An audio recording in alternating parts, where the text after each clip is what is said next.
During the first week of August 1861, so that the city of Hampton, Virginia would not fall into the hands of the enemy, the rebels burned their homes and the town in its entirety to the ground.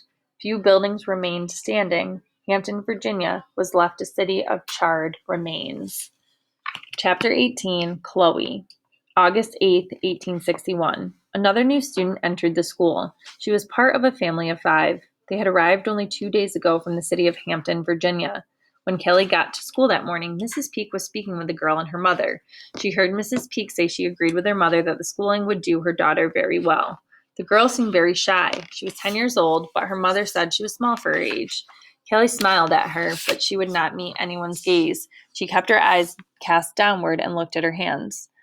As the other children entered the room, the girl kept moving farther and farther away from them and to the seats that were closer to the door. As Mrs. Peak started the class, she took the girl's hand and helped her find a seat. Today, she said, Kelly will do the scripture reading. She turned the pages to the Bible verse she wanted her to read. Kelly held the book open. She cleared her throat and began to read, listening to the words as her voice filled the room. That was very good, Kelly, she said. She placed the Bible back on her table. Kelly went to her seat, then Mrs. Peak turned to the class. What do you think the words mean? She asked the children. What wisdom will you take away from the scripture reading this morning? Discussion began at once. Everyone who wanted to speak was given a chance. Mrs. Peak encouraged some of the others to say a few words. When everyone who wanted to speak had a chance, Mrs. Peak looked at the timid girl. Now, children, we have a new student today. I want you all to meet Chloe. Mrs. Peak said, and everyone turned their attention to her. Good morning, Chloe, they all said in a practiced unison. Now, Chloe, what would you like to tell us about yourself? Mrs. Peak asked, and then she sat down and waited for the girl to stand. Chloe did not say anything at first. She looked around at each of the children, and then she stood and began her story.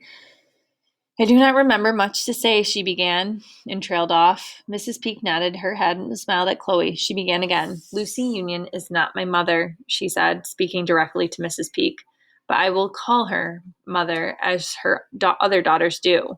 They will attend the afternoon class for the older students. My mother died 2 days ago in the Army hospital, she said, pointing in the general direction of the hospital building. Kelly looked to where she pointed. She knew the building very well.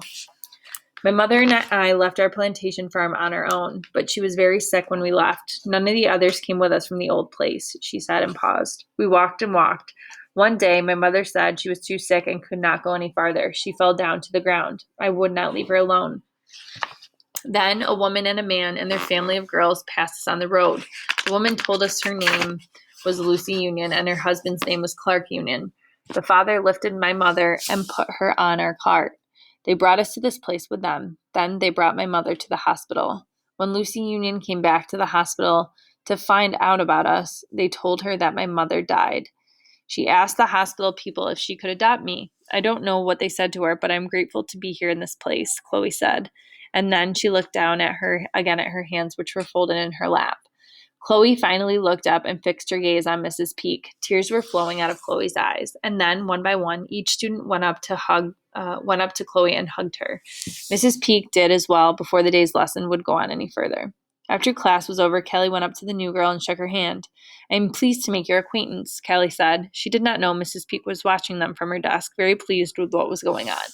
I am the teacher's assistant. I will be happy to help you practice your lessons in scripture reading. I am glad you are here. Chloe smiled and gave Kelly a hug. It was the same kind of hug she remembered Susie had given her.